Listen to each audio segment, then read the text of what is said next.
السلام علیکم ورحمۃ اللہ وبرکاتہ۔ دوستو، آج ہم ایک ایسی باجی کے پاس پہنچے ہیں کہ جن کا کہنا یہ ہے کہ میرا شوہر ایک مزدور آدمی ہے اور وہ رکشہ چلاتا ہے اور میری جوان بچیاں ہیں اور ان کے لیے کافی مسائل ہیں، شادی کے لیے بھی، اور ان کے جہیز کا بھی بہت مسئلہ ہے، اور اس کے علاوہ کرایہ کا مکان ہے ان کا، اور کافی غریب فیملی ہے۔ تو ان سے ہم آپ کی ملاقات کرواتے ہیں۔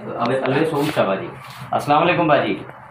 وعلیکم السلام۔ اچھا جی باجی، کیا مسئلہ ہے؟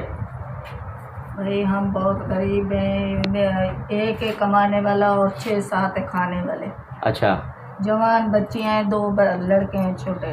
اچھا اور ابھی ان کی شادی سر پہ رہے، کوئی وہ نہیں ہے، جہیز کا کوئی کچھ بھی نہیں، اور کھانے کے لیے بھی بہت ایک ٹائم کھاتے ہیں تو 2 ٹائم کر لیتے ہیں، ایک ٹائم کی پکاتے ہیں، 2 ٹائم بنا کھاتے ہیں اس کو۔ صحیح۔ ہاں، تو بہت پریشان ہے۔ جب یہ سائیکل رشکے کا مسئلہ ہے نا، یہ تازی روزی ہے، ہوتی ہے تو لا کر دے دیتے ہیں، نہیں تو ہاں ایسے بالکل بچے- ظاہر ہے۔ اچھا، یہ بچے پڑھ بھی رہے ہیں آپ کے؟ نہیں۔ ہاں، تو صرف کس وجہ سے کہ آپ کے پاس فیس کے پیسے نہیں ہوں گے؟ ہاں جی ہاں جی ہاں۔ تو اس وجہ سے بچوں کی تعلیم بھی نہیں ہو رہی ہوگی۔ ہاں، اچھا، تو آپ بھی کوئی کام وغیرہ کرتی ہیں؟ کچھ بھی نہیں کرتے۔ اچھا، گھر میں ہی ہیں۔ ہاں اچھا دوستو، یہ ہماری بہن کہہ رہی ہیں کہ میرا جو شوہر ہے وہ ایک رکشے کے اوپر جو ہے مزدوری کر کے آتا ہے، کبھی لگتی ہے کبھی نہیں لگتی، اور اس کے علاوہ کرایہ کا مکان ہے، اور اس کے علاوہ جو ہے ہماری فیس نہ ہونے کی وجہ سے ہم بچوں کو بھی تعلیم سے بھی محروم کیا ہوا ہے۔ اور میری دیکھنے والے بہن اور بھائیوں سے گزارش ہے کہ اس بہن کے ساتھ ضرور مدد کی جائے۔ ان کی جوان بچے ہیں، جہیز کا بھی مسئلہ ہے ان کا، اور اسی طریقے کے ساتھ جو ہے ان کو راشن کا بھی مسئلہ ہے۔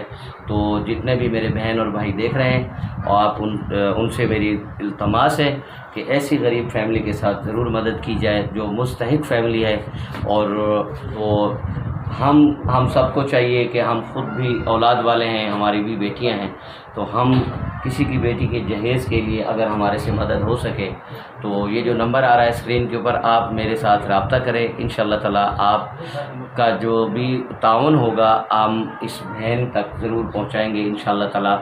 تو باجی انشاءاللہ یہ جو ہمارے بھائی ویڈیو دیکھ رہے ہیں تو ان تک ہم نے پیغام پہنچایا ہے۔ انشاءاللہ جیسے بھی کوئی تعاون ہوتا ہے ہم اپنی بہن کے پاس ضرور پہنچ جائیں گے۔ آپ نے ہمارے لیے بھی دعا کرنی ہے اور ان بہن بھائیوں کے لیے بھی دعا کرنی ہے کہ جو اس آپ لوگوں کے ساتھ انشاءاللہ تعاون کریں گے انشاءاللہ تعالیٰ۔ ٹھیک۔